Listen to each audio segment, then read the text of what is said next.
Welcome to the Hollywood Raw Podcast, Raw Rundown. How are you, people? I'm Adam Glyn. Over there is Dax Holt. How are you, people? Dax, I'm a little like all over the place because we talk about like we're not going to get, I won't go into the full details of what's going on, but we have a meeting that we kind of have to get ready for.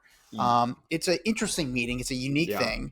So it's kind of, we got to make this quick. We will talk about it eventually. I don't know if we can talk about it yet. We can't talk about it yet, but we will. It's just a fun opportunity that we are being, I guess, looked at for. Courted a little bit. And then we'll see if it happens. And then once it happens, everyone will know about it because it'll be something fun. And if it doesn't happen, we'll let you know what happened. So it's we'll get into it. It's so I got my hair done right now. By the way, I'm watching The Studio. You have not watched it yet, right? Good. Okay. Great show. My only beef with it is it's that it's such an interesting topic doing a show about a studio head. The only issue is it's leaning more towards comedy rather than I want to know what it's like being a studio head. Now, I understand. I like the humor. I enjoy the humor. I want to get more into like the drama of what it is to be a studio head because I do think it's a really fascinating, unique position, especially in Hollywood. However, with that said, the comedy is funny.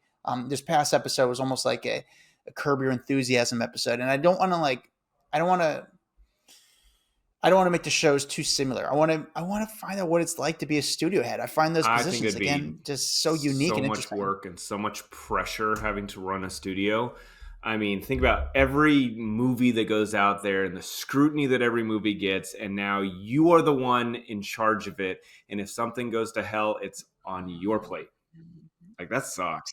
And there's so many factors, that go with it, from the marketing of a movie, the budget of a movie, to also like the producers, the investors, the talent. I mean, there's just so much going on. Like, I would love to spend a week with a studio head and be like a fly on the wall and just see what their life is like, from going to meeting to meeting to meeting to listening to meetings to deling with things to issues. I'll let you do that. It's a political job. No interest in that.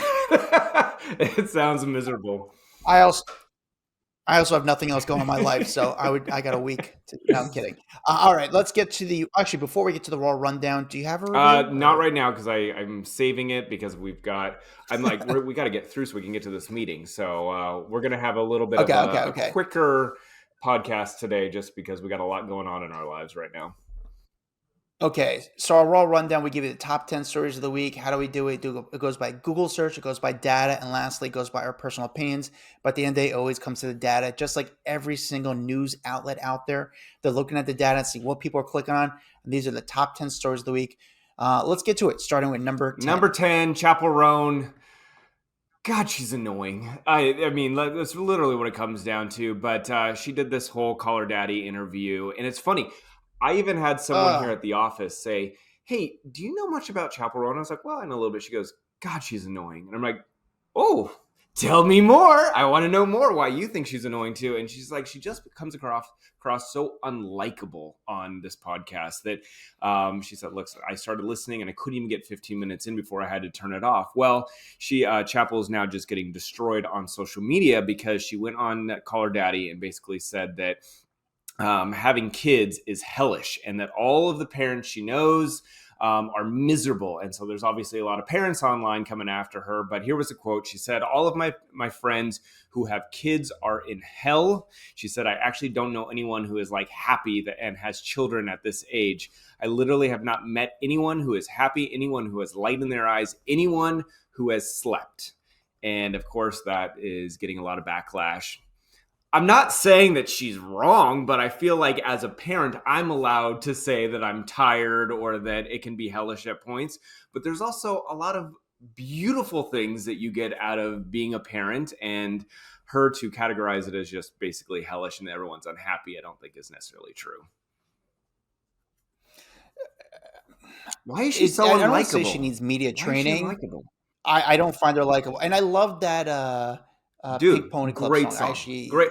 A lot of her songs are really, really good. She's very talented. They're good songs. And I think she's a great performer. There's all these other pros, but then because she talks and just says things that I feel like are like kind of repulsive, that I have a hard time dealing with her because I'm like, you're good, you're talented. Like, stop with being unlikable. Yeah, I mean, but how do you make yourself likable? I guess it's just someone out there does like her. I mean, she does. I'm sure she has Well, friends and she's got a family that lot like of. her. But how do you make yourself likable to the public? Because at the end of the day, it's like who you are as a person. It like Number it just one, I oozes would out of her. say be gracious to your fans. I think that was the initial thing that turned me off from Chappell. Was she seemed like she did not appreciate her fan base, and she didn't like people coming up and approaching her and asking her for photos and autographs. And I think if you're willing to kind of shit talk your own fan base, then like, why do you have fans, right? And I think with, Yeah. but I think she can turn it around. She's got the platform. She's become super successful, very famous, very quickly. I think she could chalk it up to, sorry, I wasn't ready for the stardom, my bad. But like, be gracious to people, embrace this moment in your life. You're never gonna get this moment back. When you first became a star, you need to treat it like Gaga did. Gaga really, when she became a star, she laid into it perfectly, embraced all of the fans because she knows she's there because of them. That's it, period. I would almost do something more. I would just say, don't do interviews. Don't do any interviews. It It's not doesn't. They helping don't you. really translate well for you. It's not helping you. The weekend doesn't do interviews. In fact, Dex, did you know I was the weekend's first ever No. interview? I remember when he was like starting to get some buzz. He had this manager named Cash, and he's like, "Oh, you're a paparazzi." He's like, "Yeah, you know what? I got weekend coming out." He's like, he doesn't do interviews, but I'll let him say Hmm. like, ask him one question, he'll give you a one word answer. I was like, all right, cool. And they were super nice. And the weekend was a nice guy, gave me like a one word like nice answer, That's pretty and like cool. got I into the didn't know car, that. and then and then they gave me tickets to that show that night, and I didn't even know who he was. I was like, yeah, sure. And I went to the show, and they were just very nice about it. They were always super cool. Weekend's a nice guy, but he doesn't do interviews. Again, if I was her manager, like just don't let her do You just interviews. put Let the her. music speak for itself. Stop. Stop, Chapel. Yeah, but everything you say everything you say should be through the music. Don't do Yep. interviews because it doesn't really help you, and it sounds like you don't really care for him, or maybe you care for him, but yeah, just don't do it. You're and at this point also you're almost like above it too. Like I don't need to hear your thoughts on what's going on in Ukraine. Just keep going. Just keep going. All right, number 9. All right, number 9, Jean-Claude Van Damme has got himself into some very hot water. He is now facing sex trafficking charges in Romania after allegedly accepting sex with 5 women as a gift.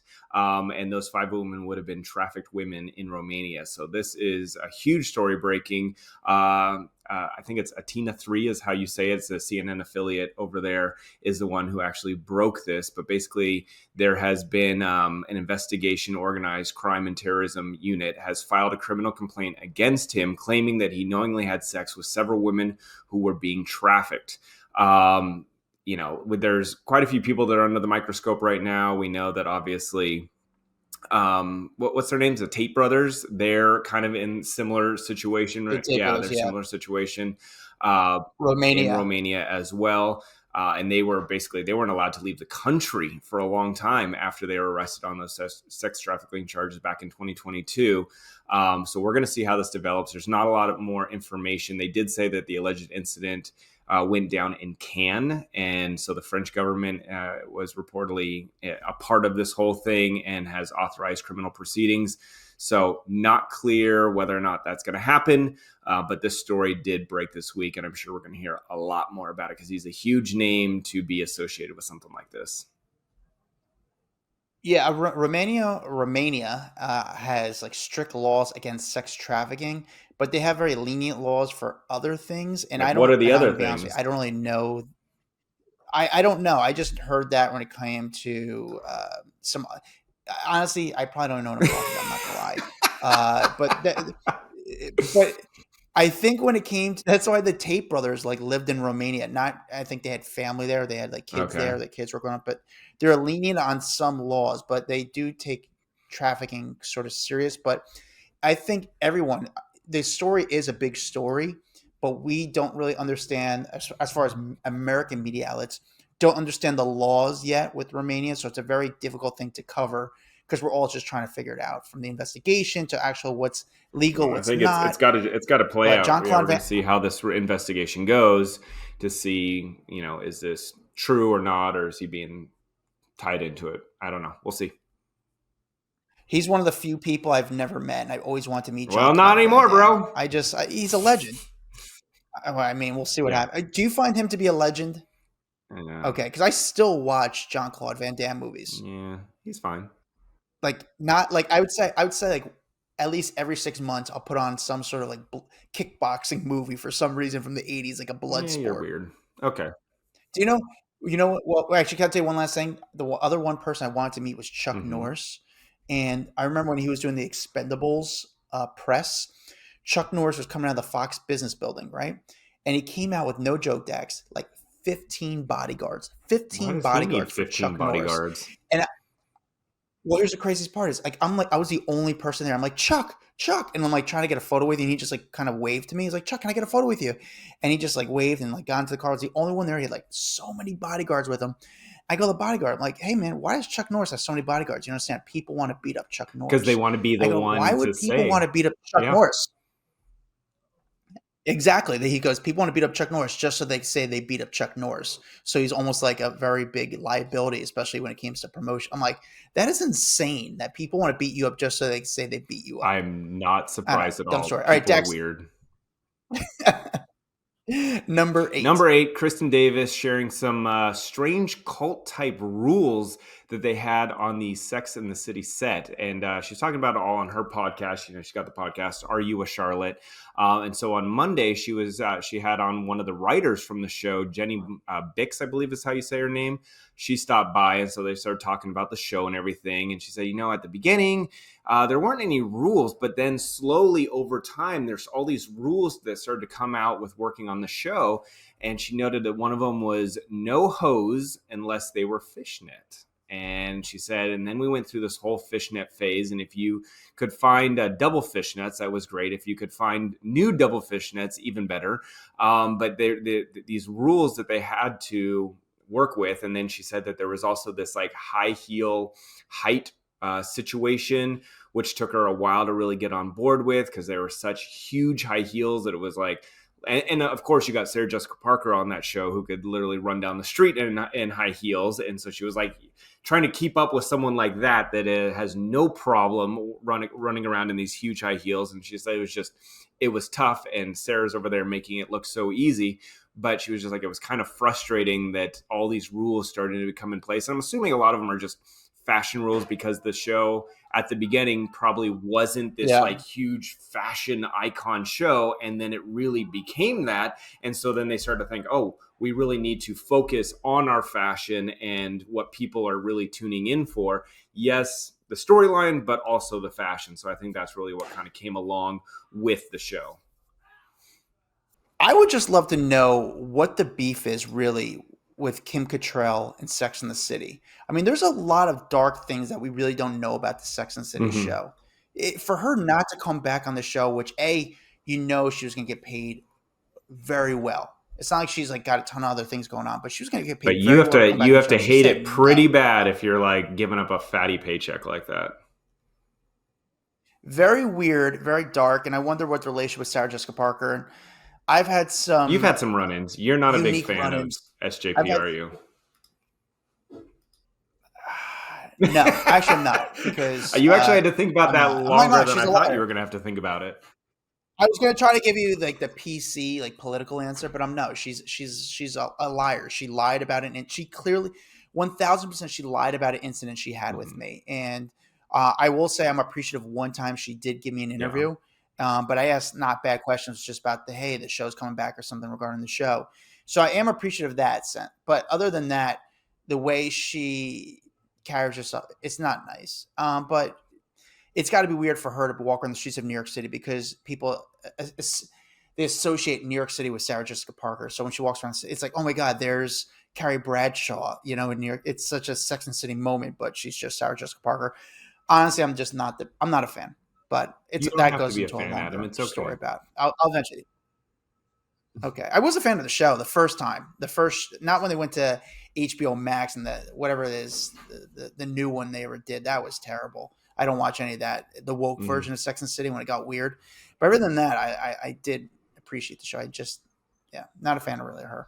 Dax number Finding 7. out some more details about Jeff Bezos and Lauren Sanchez's wedding. It's coming up here in, I believe it sounds like it's going to be June 24th to June 26th. It's all going down in Venice, Italy. We remember the mayor of Venice was actually the one to spill a lot of the beans there.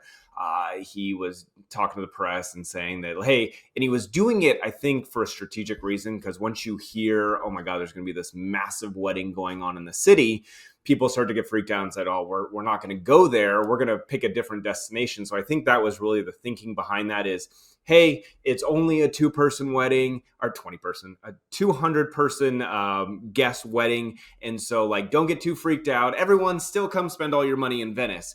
But nevertheless, it is not to begin going on his yacht. That was the other big question, is whether or not his $500 million yacht was going to be the location for the wedding. It sounds like that is not the case, which, would be smart is just have a bunch of people stay there on the yacht off the coast, and they can have a little bit more privacy than staying in any of the hotels there in Venice.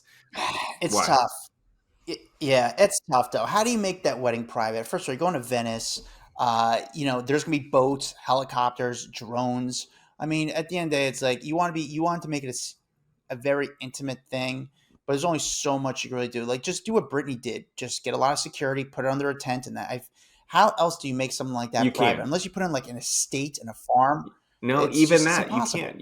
You literally can't at this point, because I would do it indoor, because we know, even remember back to like J Lo and Ben Affleck's wedding. There's helicopters, there's planes, there's all this outside noise. You almost have to put it inside so people can't get those shots. Yeah, it may not be as beautiful as you think, but you could get married somewhere gorgeous indoors. It'll be a big deal. I think no matter how much they try to downplay it, the world now knows that they're getting married in Italy. It's just going to make it a bigger deal. It's like pumping it up, but I don't think that Lauren Sanchez thinks that's a bad thing. I think she leans into all of this. She likes the PR behind it. She likes the press. I think Jeff is like down for it because she's into it. I think they're going to enjoy having all the celebs show up and the photos taken. I mean, it really makes them one of the most famous couple on the planet. Yeah, I don't think at the end of the day, like, he Yeah. cares really. Like, yeah, I want to have a good thing, I but think like, she's there's only happy. so She's much I can happy, so he's control. happy. Yeah, I yeah. don't know. So why not? Just go all, just We'll have see. fun. Just do it. You got all the And money. it Just sounds like Oprah may be the weird. going, Katy Perry, the Kardashians. I think you'll see a lot of famous people there.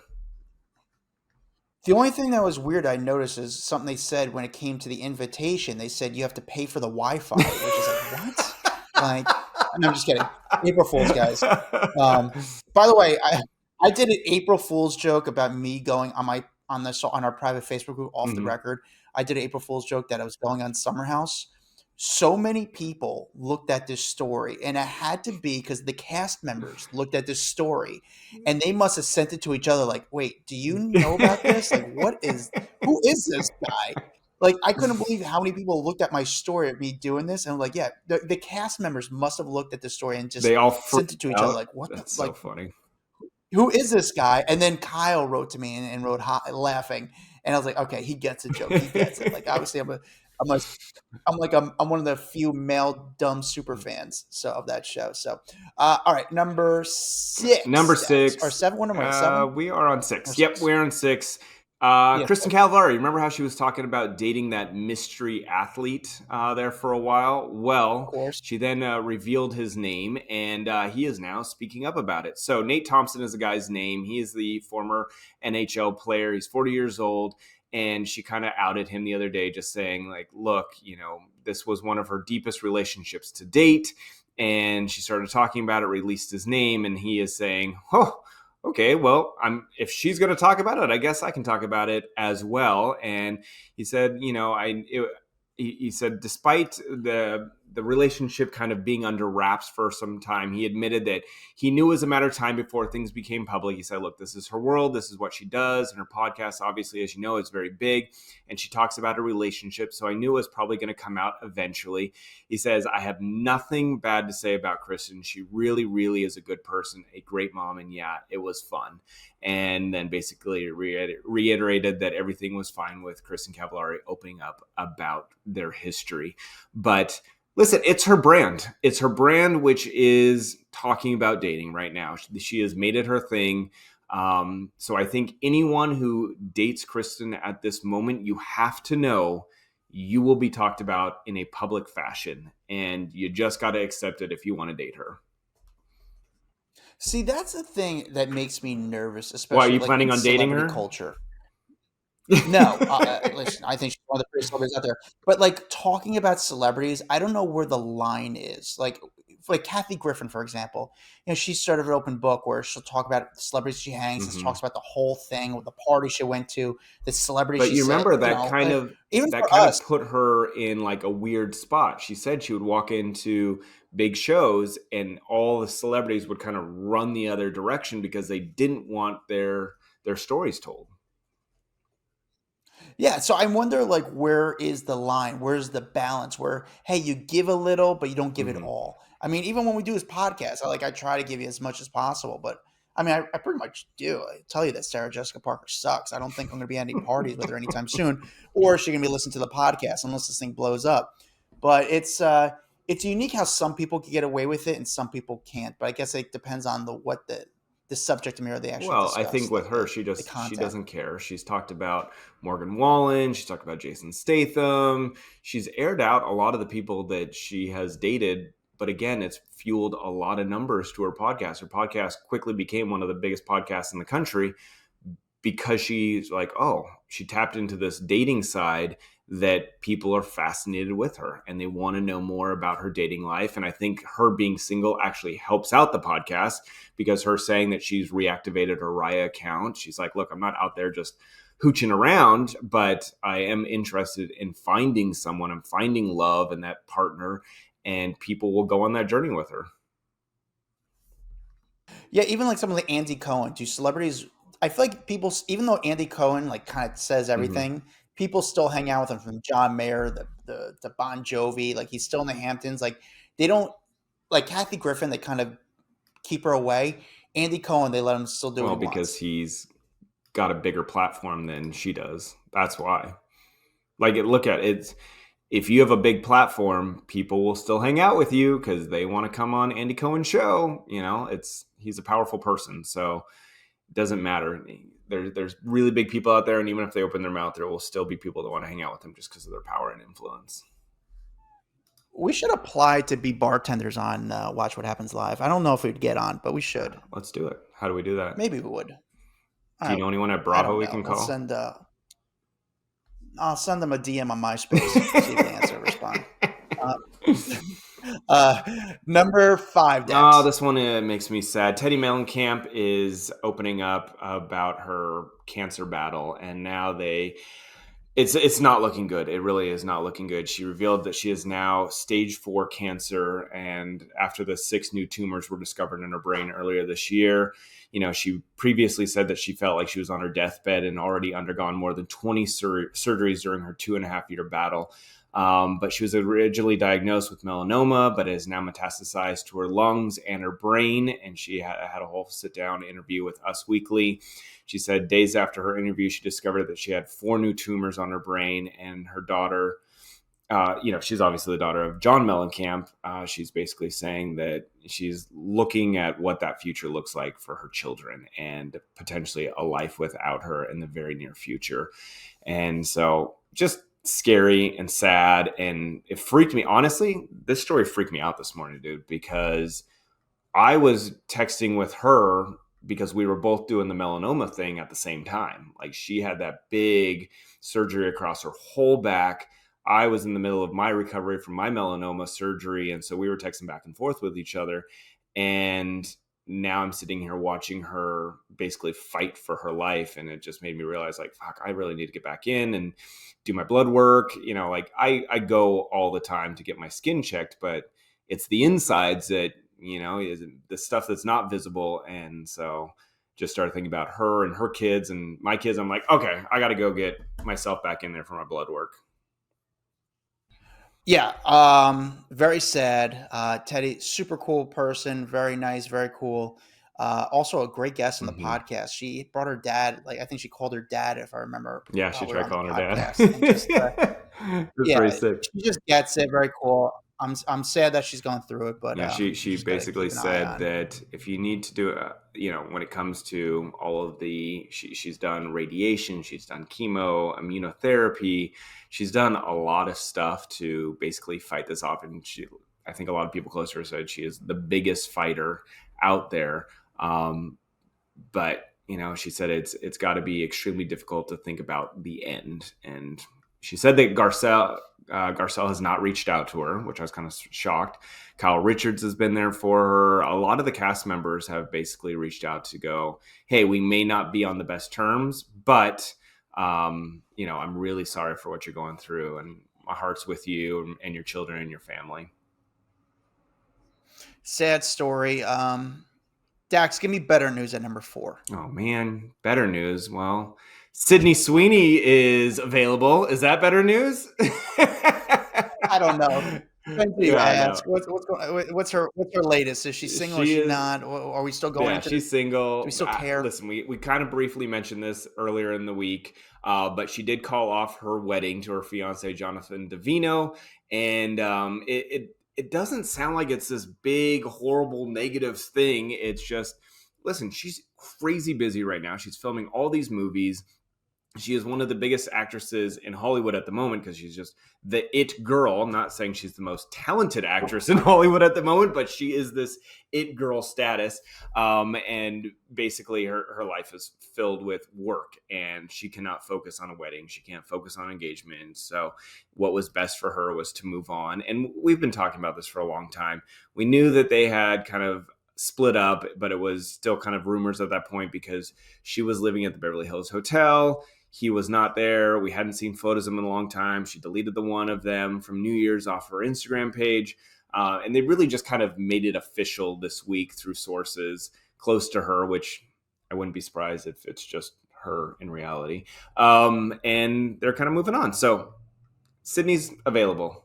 And I don't think that's a bad thing because she also uses her dating life to get a lot of press. Well, of course, this news drops the week that it's not like she's hiding out by any means. She did press this week for a new product that she's either probably got equity in, and she's also getting paid to promote. So she could go to these brands and say, hey, I guarantee I come to the, I'm sure not her, but her team is saying, hey, you hire me for this event. I guarantee press is going to come out and you're going to get a lot of attention towards your product.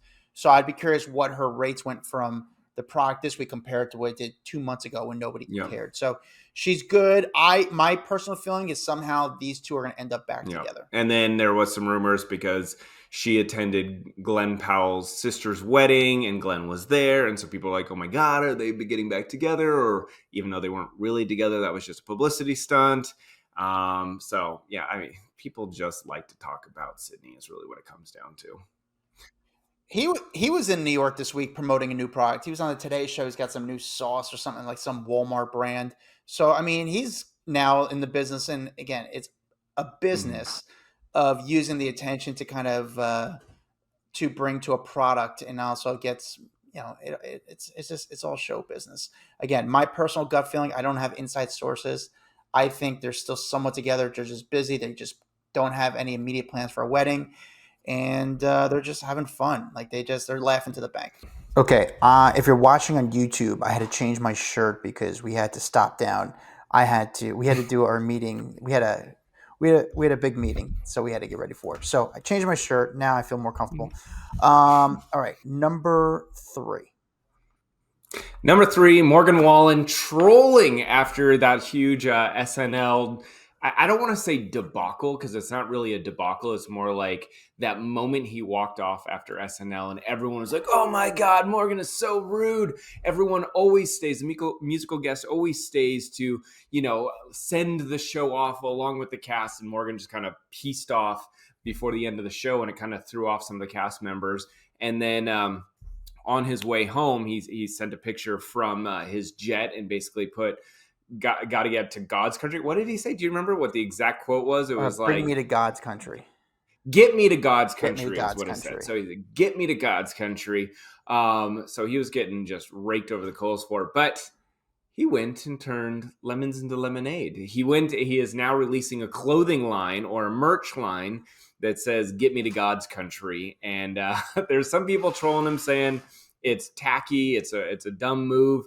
Other people are like, oh, that is brilliant. Use the moment, lay into it, and make a ton of money off of it. You have any thoughts? You're a big SNL fan. Were you rubbed the wrong way by the whole situation? It was definitely a weird move. But the thing is, all I could do is assume because no one, he hasn't spoken out about it. SNL cast members haven't spoken out about it. I know like SNL writers have made little jokes about the whole situation, but nobody knows exactly what happened, or they're not saying what happened. No, so Morgan's people said that it actually was just a misunderstanding. That's what I thought it'd be. That they had rehearsed, they had done all these things, and he kind of just exited off stage like he was used to rehearsing. And then when it came to the live show, he didn't realize he was doing anything wrong, and it wasn't meant as a dig, and that his little plane flight photo that he put where it said, get me to God's country, that was separate, but because everyone tied it together, now he's leaning into it. Yeah, I mean, I think that's a little PR cover up, that part. However, I do think he just thought in rehearsals, you hug and you go off. Like he didn't know he was supposed to stand there awkwardly and wait for other people to come up and hug him.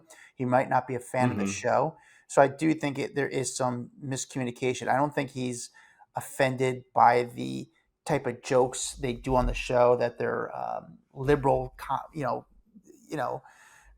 they're they go after conservatives too much. I think you're thinking too much into it. I just think there was a simple misunderstanding.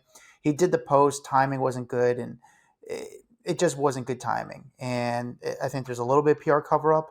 I think everyone was just super confused. And what are you supposed to do? Have your own press conference after the show with all the cast members and say, hey, my bad, I didn't know I was supposed to hug everyone. He was waiting for the hugs. He doesn't really have a personal relationship with them. I guess I didn't watch the show. I don't know if he did any sketches with them. So, yeah, I just think it comes down to misunderstanding. Came out with the merch. The merch is actually pretty cool. I would never wear a shirt that says God's country on it, though. That's really it.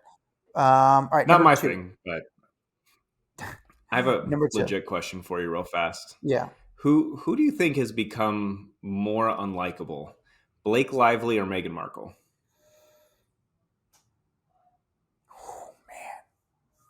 I would say honestly, it's Blake, just because Blake posts more on social media. Like I saw, we're gonna get into the story. I saw a video of her at a bakery this weekend in Connecticut, and she's just baking stuff, and everything's all jolly and fun. But we know what's up. I think we know. Well, that's what I think. Like thinking about, because both of these women are just getting mass amounts of hatred online. So I'm thinking like, who is the bigger target right now? You've got Blake and this whole scandal and her trying to take down Justin Baldoni. And then you've got Meghan Markle. And people just can't stop hating on her for taking down the royal family. So I don't know. Interesting question. I'm curious to see what other people have to say about it. Anyway, getting into Blake Lively. Like you said, she is facing much more backlash now. She's under fire for improvising a groping scene with a male star. Do you remember the movie A Simple Favor that she did? This was the one she did with like Anna Kendrick, I believe. I don't remember that movie. I probably seen. So this one was This one was back in 2018, and there's now video of her talking about it, and I think it comes from like the extras, like the Blu-ray extras that they did from the movie. And she's talking about how there was a scene where it's this tense scene and she leans in for a kiss with her co-star, the guy's Henry Golding, and then she grabs his junk. And during the like behind the scenes, she's talking about it. She said, well, she improvised the groping scene. That was not in the script. She reached down, grabbed his junk because she said, quote unquote, she felt like that's what the character would do. So keep in mind, everyone is saying, wait. You just went after Justin Baldoni for supposedly improvising during an intimate scene where he nuzzled your neck. And you put up this massive, like fight against him, trying to take him out. And you're sitting there a couple years ago gloating about the fact that you grabbed the man's junk. Which one is worse in your opinion? I was surprised this took that long to come out. Very weird situation. I'm surprised the lawyers didn't figure this out sooner, as Baldoni's lawyers didn't look Like, into you this. think they would want to bury this one because this one does not do her any favors. This one No. makes her look pretty bad. I would actually say this is the biggest thing that could really hurt her in her case. Mm-hmm. And I'm not a lawyer, Agreed. but I feel like this is the one that's really like the game changer for this case, and really affects a lot of people who speak Well, out because coming forward. this is the exact situation in reverse. And for her to call sexual harassment when she did the same thing, and I don't believe that they had like the coordinators, like the sexual, what is it called? Like a sensitivity coordinator, whatever the hell they Yeah. call them on sets. I think that they didn't have that back then. She put up such a fuss with this one. It's not looking good for her. I think that this one could actually crush her. Yeah, I think this is a worse thing. And even though this is the number 2 story of the week, Dax, I'm surprised that this isn't like taking over the news cycle, because Baldoni's team is so good on throwing gas on fires. And to me, like, this is the thing that is like the This is knife where in the you would coffin lean for her. into. Yeah, this one is like Yeah. intense. So I'm curious how this one plays out in the media and in the case, if it's brought out, if it does actually go to a trial, or does this actually get brought out in the courtroom? But to me, I this think is so. I think I'm for actually sure. I'm actually surprised. I wonder if Lively's team is trying to keep this as, even though it is the number 2 story of the week, I'm still surprised it's not even bigger. I mean, we're going to get into the number 1 story, but I'm surprised that this one isn't even keep getting spoken about and spoken about and spoken out, keep getting pushed through the news cycle, keeps getting recycled and keeps going, just so it informs Well, everyone. so in addition to all the Blake Lively legal drama, she's also getting a lot of backlash for this donut shop incident. And I go down, when I say Meghan Markle or Blake Lively, literally they can't do anything without people just criticizing every move they make. And this comes to Blake Lively when she showed up to like her friend's donut shop in Connecticut, and she served a bunch of pastries to the customers. She didn't tie her hair back. And so everyone sees the video of her with her blonde hair kind of just as she leans over grabbing donuts, and they're like, what is she doing? You can't do this. You need to have a hairnet, or you need to have your hair tied back. Like, that's disgusting. There's all these hygiene concerns.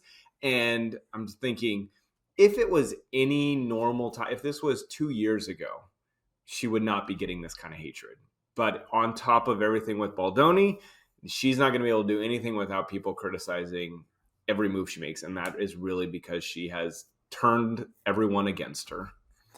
Wow, she needs to do some help. She needs to somehow find out how to become likable. I think Blake, Chappell Roan, they all got to get together and say, "Hey, we got to work together here, guys. We have an uphill battle right now." So I would say they probably don't want to talk to each other because none of them are doing a good job with it. That's true. Dax, the number 1 story of the week. Number 1 story of the week. There is no shocker here. Val Kilmer's death definitely puts this as the number 1 story. We all know him from Top Gun, Batman Forever, Heat. I mean, he is very, very big name in Hollywood. We've known that his downfall, his health issues that he's had over the years. He had throat cancer. He was actually cancer-free at the time of his death. It seems like he got pneumonia over the last little bit and died at his home, surrounded by his family. But just sad. 65 years old. His daughter was the one that broke the news to the Associated Press.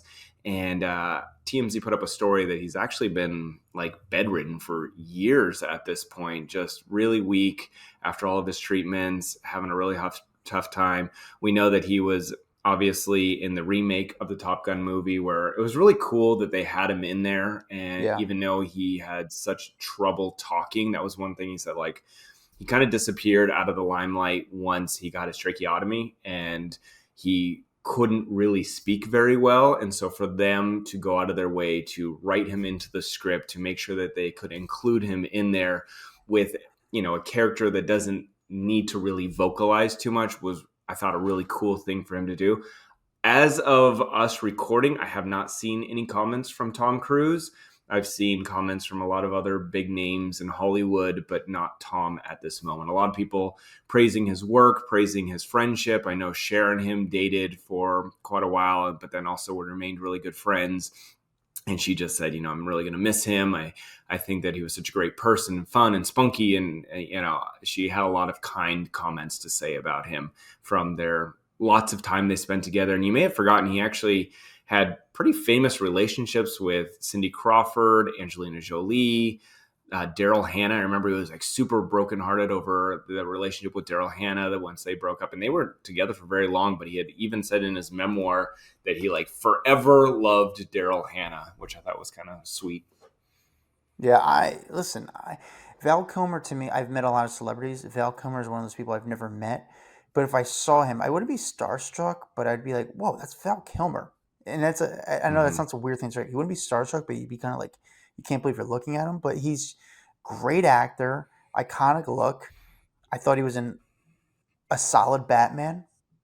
What were your thoughts about solid Batman? People like to give crap on Batman. It wasn't my favorite Batman movie. It was. I feel like but I've that got wasn't a couple him. other ones ahead of him. Yeah, but it wasn't him that was wrong with being Batman. But he was a great actor. He was a solid actor, and tough story that's going on. I mean, was this coming though, Dax? But like, listen, that resume, Tombstone, Heat, Top Gun, like what a career. And I also read during all of his like kind of obituary type stories that he didn't even want the Top Gun role.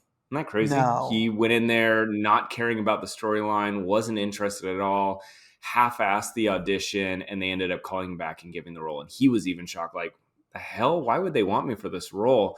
Which ended up being the biggest role of his life because it catapulted him to a household name back in the day. Isn't it crazy with these actors? I don't love, but I think it's insane when like actors turn down roles where we would do anything just to be like on set. To me, honestly, it's so funny we're talking about this. Recently, I was like, if I run into a big director, my thing is not ask for an interview. Like, can I just like be on set for a day and just experience it? I won't say anything. I'll stand in the background. I just want to experience what it is like on a film set. Would that interest you or no? Would you be like, I don't care? No, I think that'd be fun. I like behind the scenes stuff. So yeah, I would 100% love to go sit on a film set and watch it all go down. I've been on a couple sets and stuff. I've been on but that would be fun. but never like a really. I don't know. I said that when I was on Happy Gilmore. I was just on Happy Gilmore, but it didn't feel. It's very weird, like how it all goes down. It's like a lot of downtime. Then all right, let's go. Boom, boom, boom, and downtime. So it's But I just don't understand what is going on with the downtime. I don't know. I can't figure that out. Anyway, that is our number one story of the week. You sound like Seinfeld. I don't know what's all down with all this downtime. Oh man, I hope that meeting went well. All right, we'll tell you about this meeting we did, if it's good or bad or what it was eventually soon. But it's kind of unique that it was brought to us. We'll see how it goes. Thank you guys for watching. If you're watching on YouTube, make sure you guys like and subscribe. Check us out. Check out our private Instagram, or not private, our private Facebook group. It's called, what is it called? Off the record. I'm out of it. You're tired. I can tell. Got tired. I really just got tired. It's called Off the Record. It's a fun community. You guys can talk to us. We talk to you. Follow me at Adam Glyn. Follow Dax Holt at Dax Holt. We'll see you next time. What's up, guys? If you like that video, there's plenty more where that came from. Make sure you like, subscribe, hit the bell so we can just feed you all the goodness daily. Hurry up. Come on, let's go.